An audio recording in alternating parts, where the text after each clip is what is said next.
heartbeat rising. You're tuned to the pet pulse, where reptile truth bites deeper.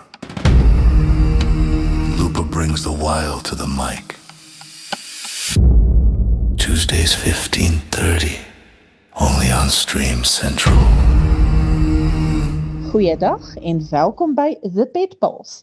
Ek is Iliana en hier op The Pet Pulse vier ons alles wat ons troeteldiere so 'n groot en spesiale deel van ons lewens maak. Hier gesels ons lekker oor diere, ons het oop en eerlike gesprekke en deel praktiese raad. Ons glo dat liefde vir troeteldiere hand aan hand moet gaan met die regte kennis, want hoe beter ons hulle unieke behoeftes verstaan, hoe beter kan ons vir hulle sorg. So of jy nou 'n hond, kat, voël of enige ander troeteldierliefhebber is, bly ingeskakel. Jy luister na The Pet Pulse, waar ons liefde vir alle diere deel. Vandag gaan ek so 'n bietjie gesels oor spesifiek kinders en hulle troeteldiere. Ek gaan ook 'n paar idees gee om ouers te help om die versorging makliker, maar tog pret te maak saam met hulle kinders. Kinders en troeteldiere kan 'n lieflike kombinasie wees.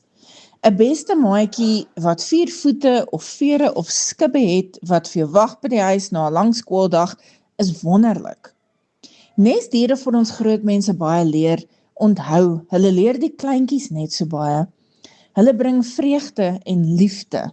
Hulle bring moed om 'n lang dag deur te bring. Hulle bring vertroosting, hulle bring vriendskap.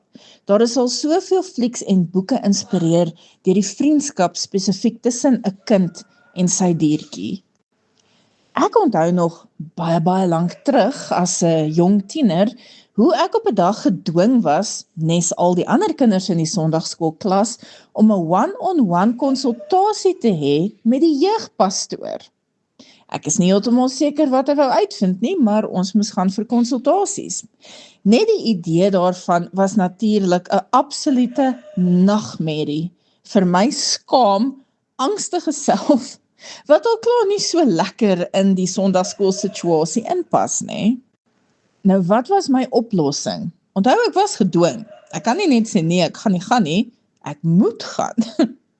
My oplossing was om my troetelrot saam te neem. Moeder het dit maar net gelos, sover as wat ek onthou, dalk het sy 'n bietjie gekla, dis baie lank terug, so ek onthou nie eintlik nie, maar sover ek onthou het sy dit maar net gelos. Weet, vat nou my jou rot kerk toe, en daar gaan jy. En ek moet sê, die jeugpastoor het dalk vir 'n oomblik gedink, hy het tans groter probleme met my as die PlayStation games wat ek speel, die musiek waarna ek luister, of die flieks wat ek kyk. Want daar sit ek dan nou voor hom met 'n rot.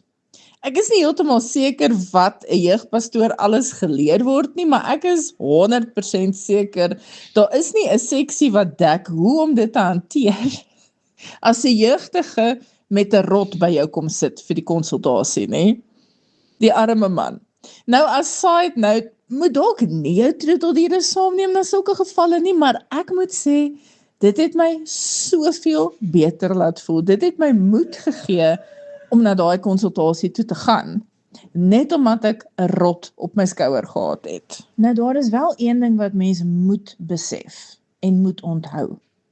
'n Kind behoort nooit die hoof of die enkelversorger van 'n dier te wees nie.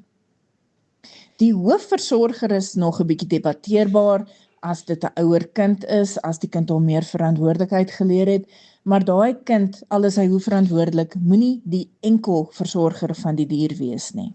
Ma of pa moet nog steeds help, daar moet 'n volwassene betrokke wees, wat weet presies wat die dier se behoeftes is, en daai volwassene moet verseker dat alles reg gebeur. Kinders moet natuurlik help, hulle behoort deel te wees van hulle dier se versorging.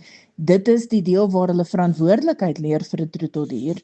Weet, mense het hom nie net nie, jy moet hom versorg ook.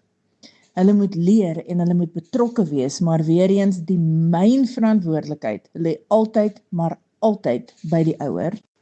Aan die einde van die dag is dit die volwassene wat moet seker maak die dier word reggevoer, reg gehuisves en oor die algemeen reg versorg. Mens kan nie so 'n groot verantwoordelikheid aan 'n kind oorlaat, nie. Ek hoor ook gereeld mense vra, hulle soek 'n low maintenance troeteldier vir 'n kind. Iets wat nie baie werk is nie, waarna die kind sommer self maklik kan kyk, en ma en pa nou nie eintlik iets hoef te doen nie, want inderwaarheid wil ma en pa nie eintlik die dier hê nie, hulle wil dit net hê vir die kind as 'n vorm van entertainment. Maar die waarheid is, so iets bestaan nie regtig nie. Nou ek self sal baie keer sê, die maintenance op een spesifieke dier is baie ligter en makliker as die van 'n ander tipe dier. Daar is diere met baie ingewikkelde sorg, wat ek nooit vir 'n beginner sou aanbeveel nie. En ander het weer baie makliker sorg, wat 'n beginner baie makliker sal kan regdoen. Onthou net, hoe meer ons leer, hoe makliker voel selfs gekompliseerde sorg. Maar hoekom wil jy nou aan die diepkant inspring en 3/4 verdrink, as jy eerder net met 'n makliker dier kan begin? Onthou, elke liewe dier het behoeftes. Party is net baie meer basies as ander. En onthou ook, net omdat 'n dier stillerig is en jy hom nie regtig sien nie en hy bly in 'n hok, beteken nie hy is min werk nie. Dit beteken wel dat mens moontlik nie altyd die werk sien wat in daai dier ingaan nie. Dink so daaraan, kos en water alleen is al klaar iets wat daagliks moet gebeur. Ek meen, dit gaan natuurlik afhang van watter tipe troeteldier dit is, weet as dit 'n slang is, asseblief moet hom nie elke dag probeer kos gee nie.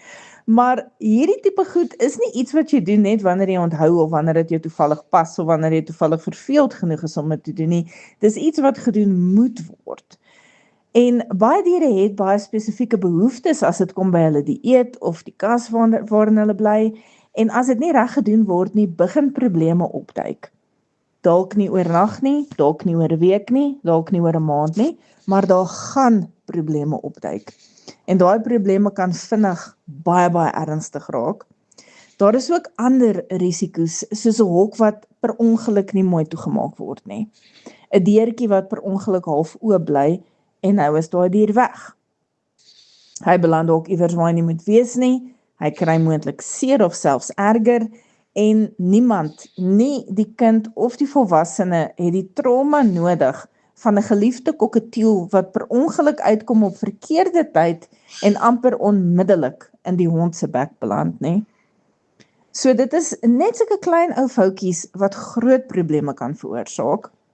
Nog 'n groot een is hantering.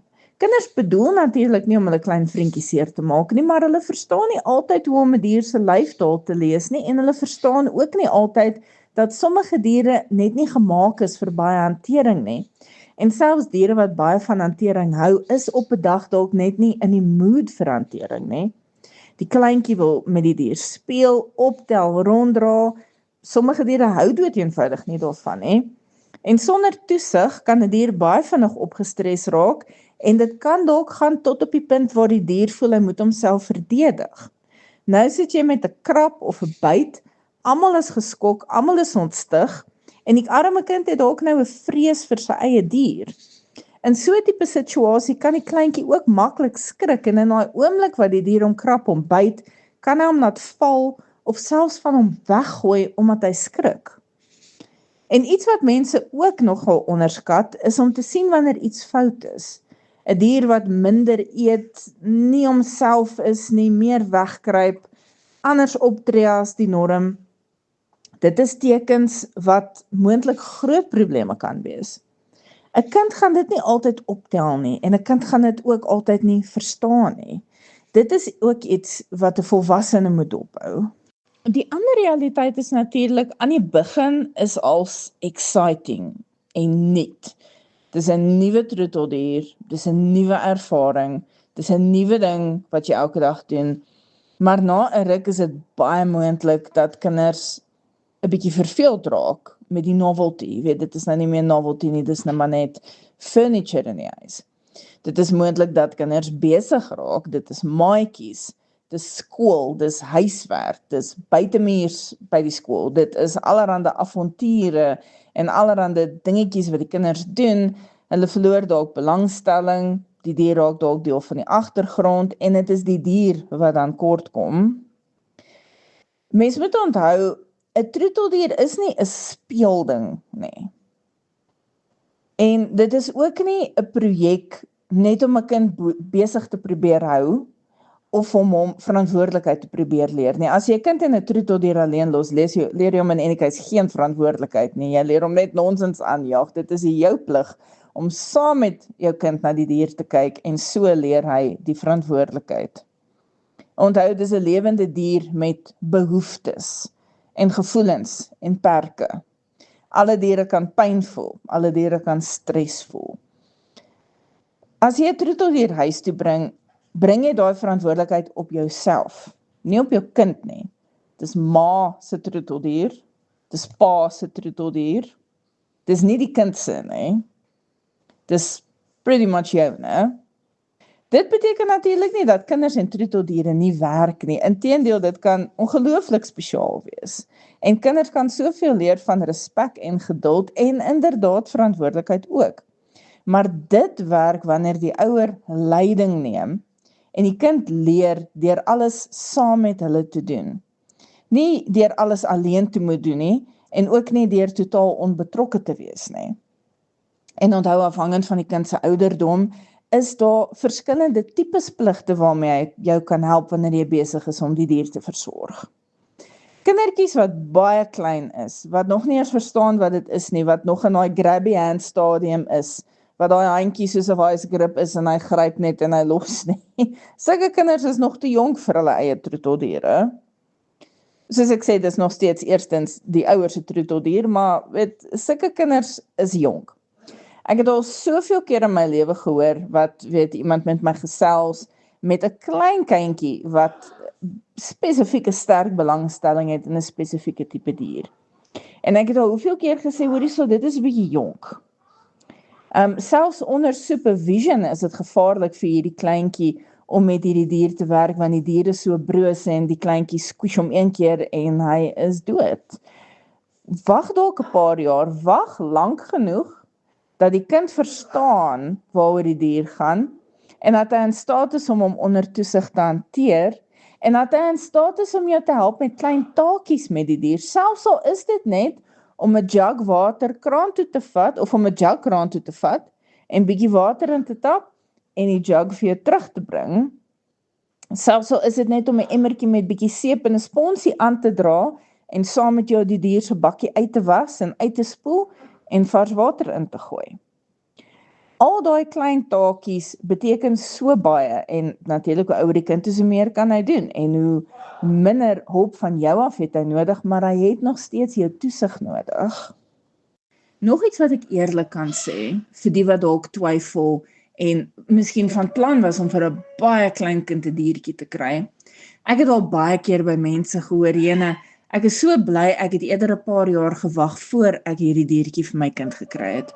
Hy is nou ouer, hy leer soveel verantwoordelikheid, hy geniet dit verskriklik, hy vertel sy maatjies van hierdie dier, hy versorg die dier saam met my, dit is net 'n plesier. Ek is so bly ek het gewag dat hy eerder 'n bietjie ouer is. Ek het nog nooit gehoor dat iemand vir my sê, ag Jene, weet jy, ek is so spyt, ek het gewag tot my kind ouer is. Ek wens ek het eerder vir hom hierdie diertjie gekry toe hy 2 of 3 jaar oud was. Nog nooit het ek dit gehoor nie, so daai bietjie gewag is worth it. Dit is regtig worth it. En natuurlik ook, om saam met jou kind die dier te versorg, is 'n baie goeie bonding opportunity. En daar is soveel maniere waarop jou kind jou kan help. Kom ons sê daar is 'n nuwe babawentjie in die huis. Jy het jou kind gehelp om sy kos in te skep, sy kosies is neergesit, hy het dit klaar geëet, nou is dit tyd om buite toe te gaan vir toiletsake. Moenie net vir jou kind sê, vat vir Brakkie gou uit vir sy toilet besoek nie. Vat die kind en die hondjie saam met jou uit tot op die gras. Wys jou kind wanneer die hondjie sy besigheid doen, hoe om hom te prys en te vertel hoe soet hondjie hy is, dat hy sy besigheid by te doen. Leer hom hoe om die hondjie te streel. Leer hom hoe om veilig met die hondjie te speel. Leer hom hoe om die hondjie op so 'n manier te hanteer, dat hy nie bang raak of opgestres raak, of dalk voel hy moet homself verdedig nie. Leer jou kind hoe om die hondjie nie bang te maak nie, hoe om hom nie te tart nie. Ietsie ouliks wat mens kan doen, is om sommer 'n chart te maak. En dan plak jy 'n sterretjie of 'n stickertjie vir elke taakie waarmee jou kind jou suksesvol help, wanneer dit kom by hierdie hondjie. Jy kan selfs 'n puntestelsel uitwerk. Dan kan jy hom beloon vir enige iets van die waterbak was in volmaak, die kosbak was in volmaak, hondjie uitneem onder jou toesig, vir speeltyd, vir toiletgebruik, selfs om die hondjie se kombersie wasmasjien toe te dra en vir jou in die wasmasjien te gooi, miskien selfs te help seepies ingooi sodat die kombers gewas kan raak. En dan maak jy so 'n chart en jy gee punte en jy gee stickertjies en wanneer hy genoeg het, dan vat jy hom uit winkel toe sodat hy vir 'n sekere bedrag afhangend van sy stickertjies dalk 'n nuwe speelding kan kies vir sy hondjie of 'n boksie training treats kan kies vir sy hondjie. Op so 'n manier is dit iets lekker en iets exciting. Hy kry iets nuuts vir sy diertjie en hy leer om jou te help. Daar is natuurlik verskeie maniere om hierdie reward-based chart sisteme te laat werk. En dit klink dalk so 'n bietjie soos omkopery, maar ek dink dis net motivering.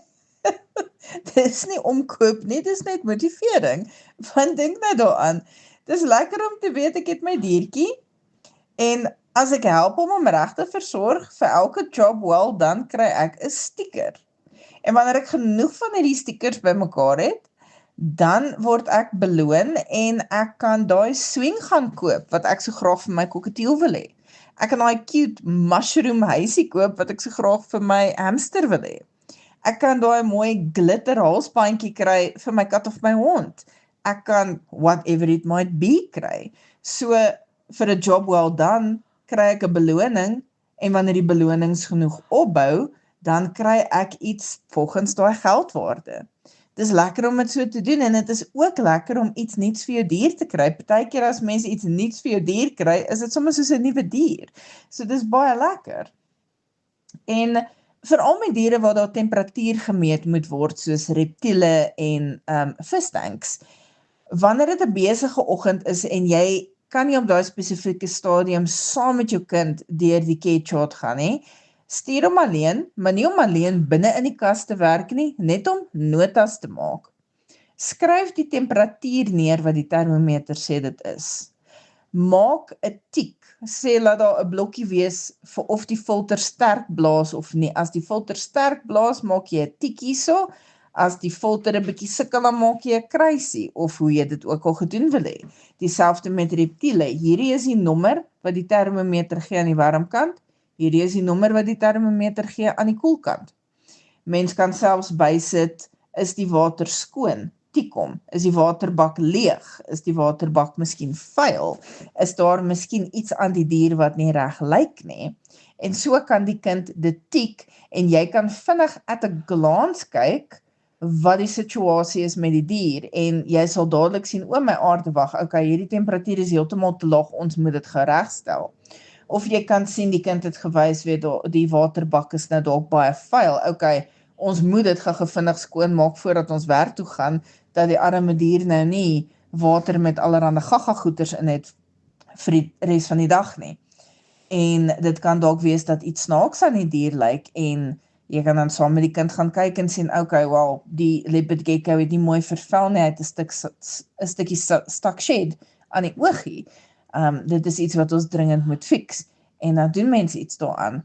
So even op so 'n manier, wanneer daar op 'n spesifieke oggend miskien nie tyd is, dat jy saam met jou kind deur die dier se sorg gaan nie, dat hy wel 'n chart het, wat hy kan tik, wat aangaan, sodat jy at a glance weet wat aangaan, en met makliker taakies, soos om sê maar net die kat se kosbak vol te maak, of om die hond se waterbakkie uit te was, as hy verantwoordelik genoeg is en weet watter tipe skoonmaakmiddels om te gebruik en wat nie, kan hy dit sommer self doen en aftik, die bak is gewas en die bak is vol water gemaak. So daar's allerlei kreatiewe maniere wat mens die kind kan kry om te help, volgens sy capabilities. Natuurlik, die verantwoordelikheid vir daai dier is joune. So mens moet nog steeds double check, maar hierdie charts help dat jy, soos ek sê, vinnig at a glance kan sien, okay, wag, iets is fout, ek moet nou dadelik gaan kyk, of jy kyk na die chart en sien, alright, nee, dit lyk fine, Ons gaan vanaand weer deur hom en verseker net alles is heeltemal reg. En so bring dit ons aan die einde van vandag se The Pet Pulse. Onthou, liefde, tesame met die korrekte sorg, verantwoordelikheid en die wil om soveel moontlik van ons diere te leer is uiters belangrik.